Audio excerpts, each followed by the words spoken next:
जय हिंद दोस्तों। आज हम बात करने जा रहे हैं कि फ्रिज के कंप्रेसर में कॉमन रनिंग स्टार्टिंग कैसे पता करते हैं, इसके बारे में आज हम जानेंगे। देखिए, सबसे पहले तो फ्रिज रहता है। फ्रिज में इसके नीचे में एक कंप्रेसर लगा रहता है। कंप्रेसर लगा रहता है। कंप्रेसर का साइज जो होता है वो इस तरह से रहता है।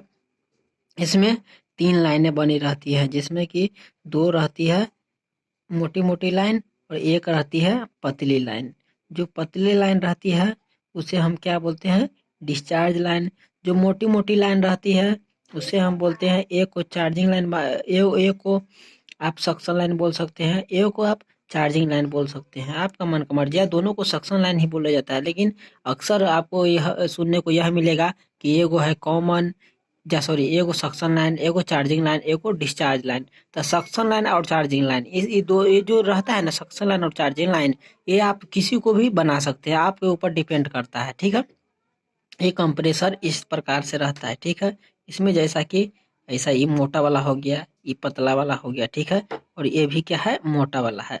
तो आप चाहे तो इसको सक्शन बना सकते हैं, इसको चार्जिंग बना सकते हैं। तो हम मान के चलिए इसको बना देते हैं क्या? S L suction line.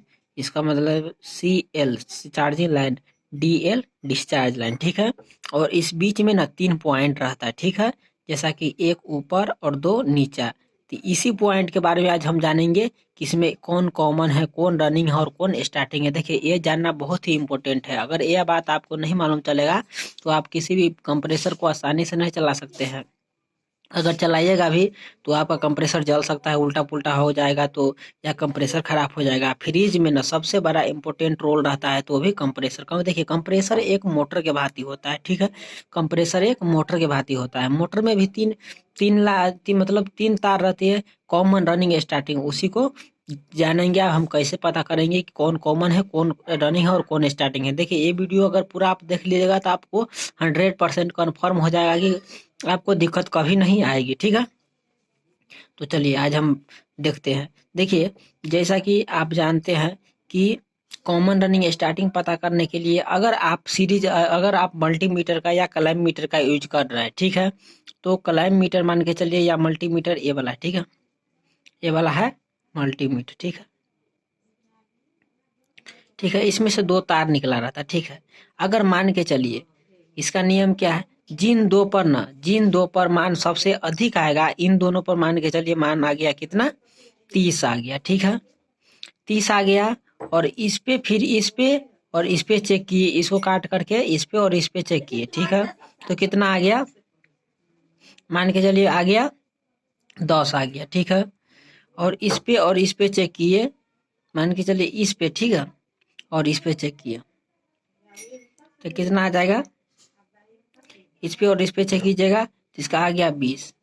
तो जिन 2 पर ना 30 आएगा, सबसे अधिक मान आएगा, उसको छोड़ करके बचा हुआ जो रहेगा वो हो जाएगा मेरा कॉमन। ठीक है, तो जैसा कि इन दोनों पे चेक करने के बाद हमारा कितना आया? 30 आया, तो बच गया ये वाला। तो ये वाला क्या हो गया?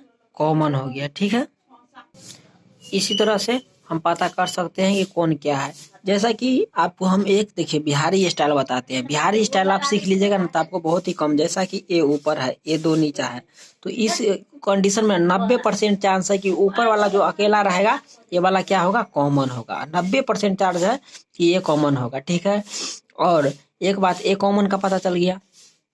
और मान के चलिए आपको रनिंग का पता लगाना है, तो ये राइट हैंड साइड है। देखिए, मेरा ए वाला राइट हैंड साइड है। राइट हैंड साइड का वो रहेगा ना, वो हमेशा रनिंग रहेगा। 90%, ये क्या है? 90% का मैं बात कर रहा हूँ, 100% का बात नहीं कर रहा हूँ भाई। 90% ये सही रहेगा। ठीक है, जैसा कि ये 2 ऊपर हो गया, ये 1 नीचा हो गया। ठीक है, इस कंडीशन में क्या होगा?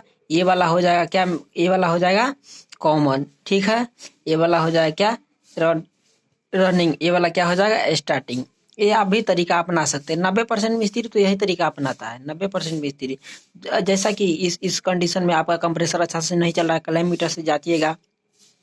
तो क्लैम्प मीटर से जांचने के बाद हमने क्या बोला कि जिन 2 पर मान सबसे अधिक आएगा, जैसा कि ई दोनों पे मान चेक किए, आई दोनों पर मान चलाया, मान के चलिए सबसे अधिक, तो इन दोनों को छोड़ करके, ठीक है, बचा हुआ जो मेरा तीसरा रहेगा ए बच जाएगा कॉमन। ठीक है, और उसके बाद एक प्रोब को हम मल्टीमीटर के एक तार को इस पे रखना है और एक तार को इस पे रखना है।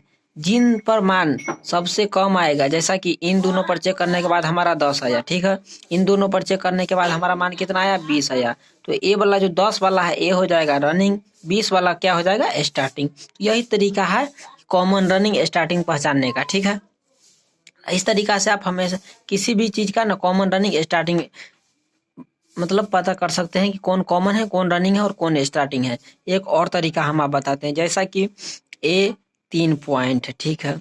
सीरीज के द्वारा अगर चेक कीजिएगा, सीरीज के द्वारा अगर चेक कीजिएगा तो जिन दो पर सीरीज का बल्ब सबसे कम जलेगा, जिन दो पर सीरीज का बल्ब सबसे लो जलेगा, हम क्या बोल रहे हैं, लो, सबसे लो जलेगा, जिन दो पर मान सबसे लो जलेगा उन दोनों को छोड़कर बचा हुआ तीसरा कॉमन होगा। जैसा कि इन दोनों पे मान बल्ब सिर्फ थोड़ा सा जला, थोड़ा सा, ठीक है। जैसा कि ये बल्ब है, ठीक है, ये बल्ब थोड़ा थोड़ा जल रहा है, ठीक है, थोड़ा थोड़ा जल रहा है।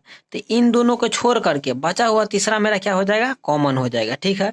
अब कॉमन का पता चल गया, एक कॉमन है।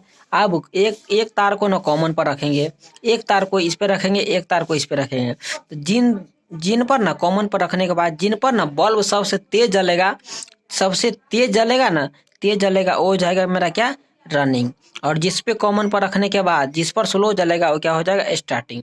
देखिए ऐसा इसलिए होता है क्योंकि देखिए जो कॉमन बनता है वो रनिंग प्लस स्टार्टिंग दोनों को जोड़ने के बाद बनता है कॉमन, ठीक है।